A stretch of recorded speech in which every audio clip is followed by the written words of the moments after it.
Hello and welcome back to Bookish and welcome back to week 2 of Faulkner in August. This is my week 2 wrap-up video in which I'm going to talk about things that happen in chapters 9 through 19 of William Faulkner's Sanctuary, which is our Faulkner in August read for this month.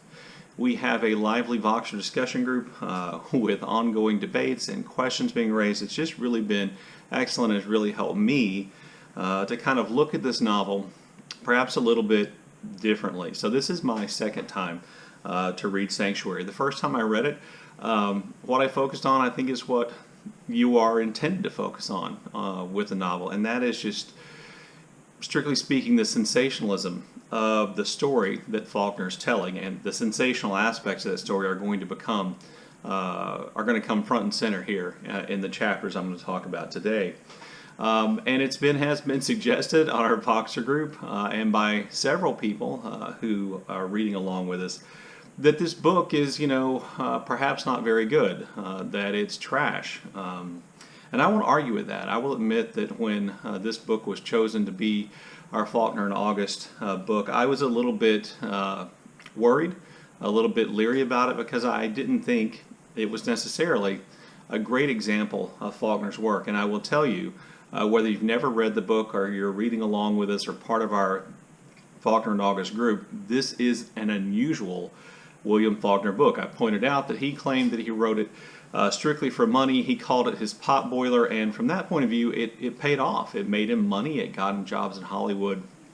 So, I don't know if Faulkner was trying to disown the novel or if that's an accurate statement. I have a tendency to want to trust him, but this also then brings up an issue for me in talking about Sanctuary and William Faulkner, which is kind of one of those issues that comes up in discussing literature. Does it matter what Faulkner intended? Is it possible Faulkner included things without intending to that give the novel more depth and more meaning? Now, it's possible that I am just projecting that, a close reading of Sanctuary has led me to, create themes and ideas and theories about Sanctuary that Faulkner never intended. But, I guess I don't really care necessarily if that's true, and I think it's fun, or at least it's fun for me, to kind of explore some of those things. So I want to kind of draw attention to a few things in these chapters, 9 through 19 in Sanctuary, that I think are both important to understanding the story and perhaps Faulkner's theme, if he has one in the story, other than just abject cruelty, because there's a lot of cruelty in the story. And then to talk about some themes that Faulkner frequently addresses in his work. So I want to start off by just doing a real quick kind of breakdown of the chapters and to summarize them as much as I possibly can, paying a lot more attention to the chapters involving Temple Drake. So when we left off, chapter 8, Temple is more or less trapped in the old Frenchman's decaying plantation mansion with dangerous people. Her date, Gowan Stevens, is drunk, beaten to a pulp. She has been physically assaulted, having her clothes essentially torn off and been exposed in front of several men, and she is definitely in danger. And what lots of people pointed out about this first 8 chapters in the Voxer group and in videos is that essentially what we have here is Faulkner doing a great job of building menace, of creating this idea that something bad is going to happen. Well, in chapters 9 through 19, that bad stuff happens. We get the payoff for that menace. Now, the Temple Drake chapters, and that's what I'm going to call them in this section, are chapters 9 through 14 and chapter 18. Because this again, Faulkner is going to reintroduce the character of Horace Benbow and a storyline involving Horace Benbow, which is adjacent to and certainly involved with Temple's story. But chapters 9 through 14 and 8 and then chapter 18 tell us what happened to Temple, and it's not good.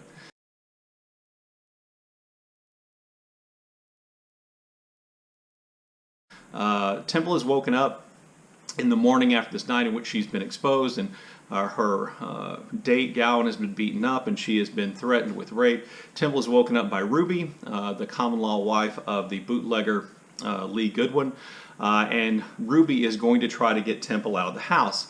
This is at least the second escape attempt that's going to take place. And Ruby this time is apparently going to guide Temple out of the house. But again, they get about 50 yards away, which is the distance Temple was away when she tried to, or when she ran away or started to run away during the night. And then Ruby turns back, and Ruby decides to hide Temple in the barn instead of helping Temple to actually get away.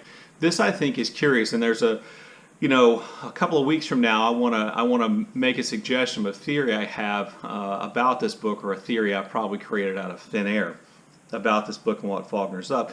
But I want you what Faulkner's up to. But I want you to keep that in mind, that Ruby also doesn't feel like she can get very far from the house, that she can escape the house. Maybe it's because Temple is essentially wearing a coat and a hat and is naked except for her underwear underneath, and she doesn't have any shoes. Maybe Ruby, being practical minded, realizes she can't drag Temple through the woods miles down a sandy road wearing what she's wearing or wearing what she's not wearing, and decides that hiding her is the better idea. At any rate, she hides Temple in a barn, and then things around the house seem to calm down. Temple falls asleep in the corn crib area of the barn. She wakes up. She looks out at the house, and she decides to go in the house. And she goes in the house, she gets dressed, and nobody's there. She's standing in the kitchen. Even Ruby and the baby are gone. And for the first time, she realizes she's hungry. Ruby comes back, and now Temple has her clothes on. Ruby comes back and is talking to Temple again, and essentially says, all the men are gone, you're safe for the time being. And then Temple asks if they have a restroom. Ruby says, you'll have to go out back of the barn like everybody else. Temple goes out to the barn carrying pieces of like a phone book or a catalog to use for toilet paper. She goes out to the back of the barn, and then she starts running. And she runs to the woods, and she gets a certain distance away. And she stops, and she realizes that she's lost, that she has no idea where she's going. Despair starts to set in. And as she's looking around, she notices there's a man a short distance away who's crouching down and who's watching her. Well, this has been Temple's fear ever since, Gowan Stevens drove the car into the tree and they got stuck out in the mansion with these dangerous men. She is then again terrified. She turns, she runs back to the house. And now she knows she's being pursued. One of the questions then is, who is pursuing her? I think if you read carefully, it is clear that Lee Goodwin is the one pursuing her. She runs back to the house. To kind of summarize things, she hides in the barn. Tommy, her protector, Tommy, the young man who is mentally disabled, she more or less enlists to keep an eye on Lee and to keep him from coming in. Lee, in the meantime, goes in the house. He's confronted by Ruby. Ruby, realizes he's drunk. Lee beats her up and essentially says that, he believes using violence against women like her, and by implication Temple, is the way to go. And then we're faced with this idea that Lee is the person who's going to, in fact, assault Temple. And the only thing standing between her and that assault is Tommy. And Tommy is probably a weak defender, because it is clear that Lee has also talked about Tommy about his intentions of raping Temple. And because Tommy says, Lee says it's not a big deal, all you have to do is lie down and lie still. Temple still gets him to keep an eye on Lee and to watch the house where Lee is on the porch. And in the meantime, Popeye, the menacing, most evil character, who has seen Ruby. Ruby, by the way, after being beaten by Lee the second time in the book, decides she's going to leave, and she goes down to the very same spring with her baby where we first met Horace, Bimbo, and Popeye. Popeye's there again, and Popeye realizes if Ruby is leaving, then he needs to go back to the house, because Popeye doesn't intend to let Lee rape Temple, because he has his own plans. Popeye's going to sneak into the barn and to kind of give everything away really quickly. If you haven't read this far, these are big spoilers that are coming. Popeye sneaks into the barn. He kills Tommy, and he rapes Temple Drake. And the rape is so violent that Temple will be left bleeding for some time after that. Then Popeye loads her into the car, and he drives away. He drives around the felled tree, which he had chopped down across the road to keep, the police from getting back to where they were doing their bootleg operation. He drives around it, and he drives past Ruby. And as he drives past Ruby, we get our glimpse of what Temple looks like at that moment. Temple looked full at the woman. That's Ruby. From beneath her hat, Temple looked the woman full in the face without any sign of recognition whatever. The face did not turn. The eyes did not wake. To the woman beside the road, it was like a small, dead-colored mask drawn past her on a string and then away. So this clearly indicates to me that Temple is in shock, as you would be. She's witnessed a murder. She's been the victim of a rape. She's been sexually assaulted. She's been exposed. She's been menaced. She's been threatened. She's been stalked. She's essentially been starved, even though it's somewhat voluntary, because she hasn't eaten for days. This is Temple, and this is Ruby looking at Temple and seeing what Temple looks like. Disturbingly, and perhaps foreshadowingly, Temple's face is described somewhat in the same way that Popeye's face is described, as being kind of colorless and being kind of like a mask. So then, at the end of that chapter, and that's the end of chapter 14, we also get Lee and Ruby deciding to call the police and report the murder of Tommy. And this is somewhat confusing because Lee says he's going to be the one who goes, and it ends up being Ruby, and there have been some good questions about that in Voxer, questions to which I don't have a clear answer. And then we get to the Horace Benbow chapters. And so I'm going to skip ahead here real quickly to chapter 18, because chapter 18 to me is the most terrifying, awful chapter in the book up to this point. The rape of Temple Drake by Popeye is not described. It is an abstract kind of description, and we kind of pick up by inference of what's happened. But here we have Temple Drake in the car with Popeye, and they're speeding towards Memphis because Popeye doesn't like the country. He wants to be in the city where he feels more at home. And she is bleeding as a result of being raped. She's bleeding. She's very conscious of that. She is terrified. When she opens her mouth and begins screaming, essentially Popeye reaches over and chokes her. When they stop for gas and a sandwich, she attempts to, hide. She thinks she sees somebody who knows her from her life, and she hides, and Popeye comes and gets her, and again, using physical violence, forces her back to the car. Also, he threatens to rape her again. He then installs her in a brothel in Memphis that is run by a very memorable character, a very well-described character who runs this brothel, who is quite impressed with Popeye, and for whatever reason she thinks Popeye is pretty great, so she's going to let Popeye do whatever he wants to do, which is essentially stash Temple in the brothel. The madam at the brothel is very, outwardly kind to Temple, but she clearly is keeping an eye on her. She has dogs that will bark, as my dogs haven't barked in this video yet. And so Temple is more or less imprisoned in this brothel. A doctor comes in and takes care of Temple's, or solves the problem of Temple's bleeding by performing, I assume, some kind of surgery on her. And then Temple finally gets to eat.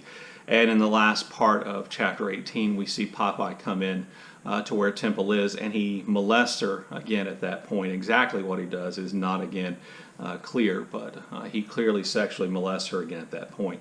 This is a lot of incredibly awful stuff that has happened to Temple.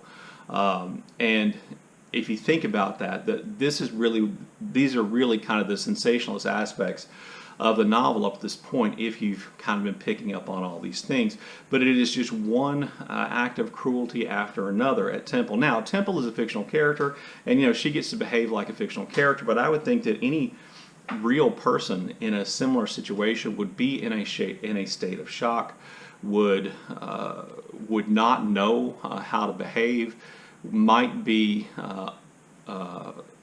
maybe the Stockholm Syndrome sets in, and she becomes kind of enamored of her captors. Whatever happens, it is clear that Temple is in a bad state of mind, because she almost begins to hallucinate about her life, what she would be doing if she hadn't gotten in the car with Gowan Stevens, what party she'd be at, what dance she'd go to, who would have asked her. She remembers scenes from her own life, like a scene in which she lied about losing her virginity, which in the company she moved in was so upsetting that one of the young women listening to her actually was physically ill after hearing this lie that Temple told about losing her virginity. And we begin to see that Temple, I think, her mind is fractured by what happened, and I don't think that in real life we would have any trouble believing that.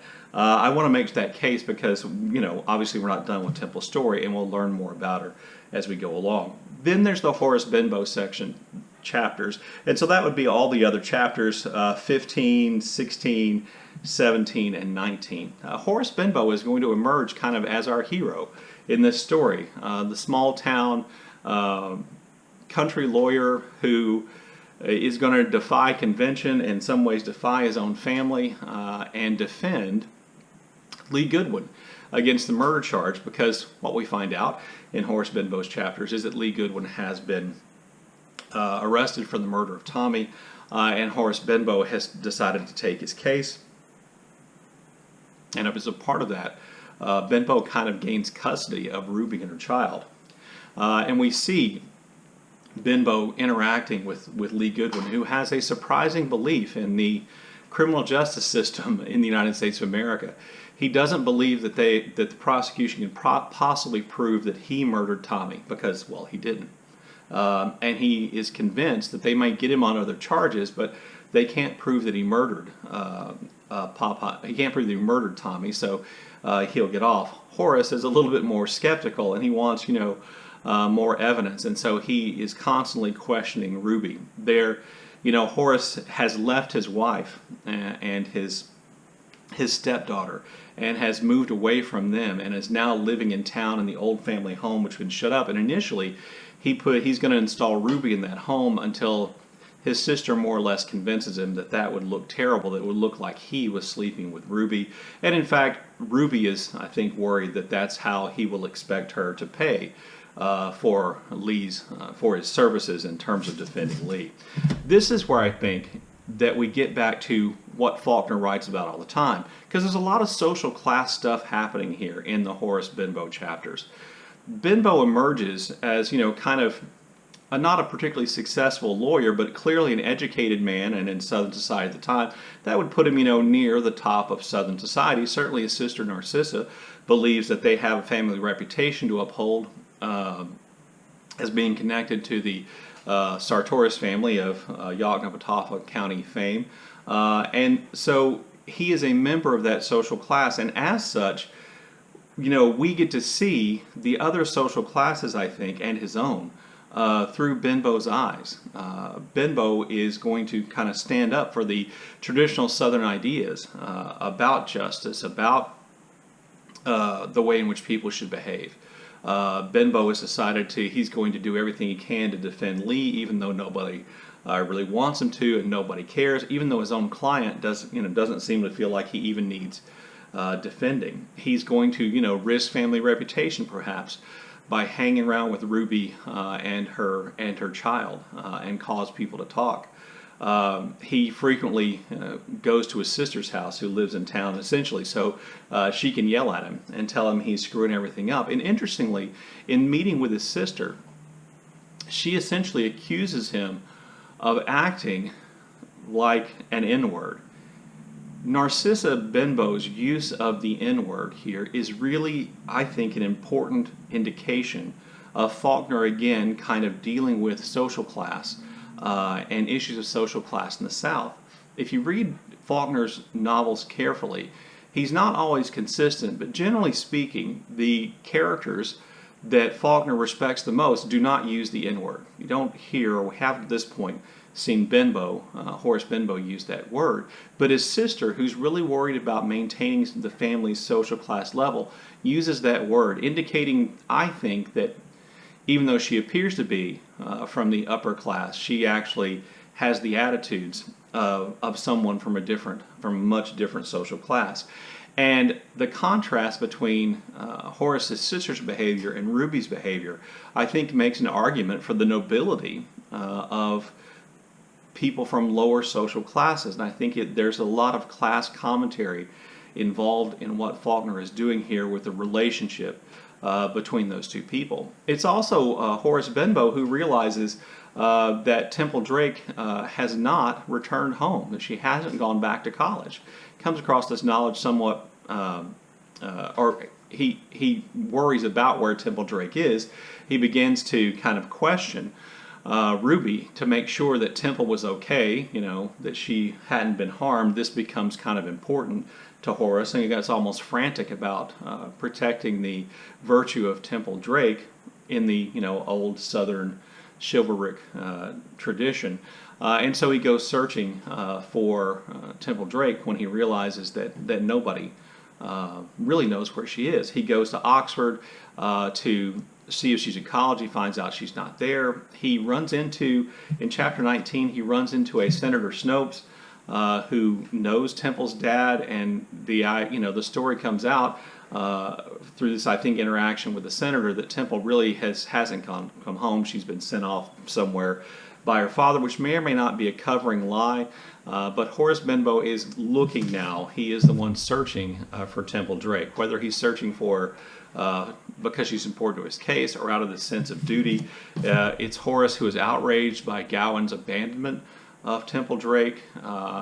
And that, by the way, the relationship between Gowan Stevens and Horace's sister makes his sister look even worse, because apparently Horace is going to propose marriage to his sister, I think indicating that Gowan Stevens was attempting to do a little bit of social climbing there. But there's a whole lot of stuff going on. And one of the things that to me emerged from this section, and this is where I'll leave it, as kind of a potential theme or an undercurrent of Sanctuary, is the idea of justice or injustice. What is Faulkner saying to us about justice, about injustice? Does Faulkner believe that justice is possible? Is Faulkner telling us that we live in a bleak world in which justice cannot be achieved?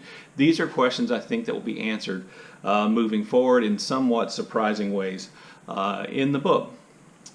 Anyway, there you go. That's what I have for you for Faulkner in August, week 2 check-in. Love to hear your comments in the comment section below, and as always, thank you for watching.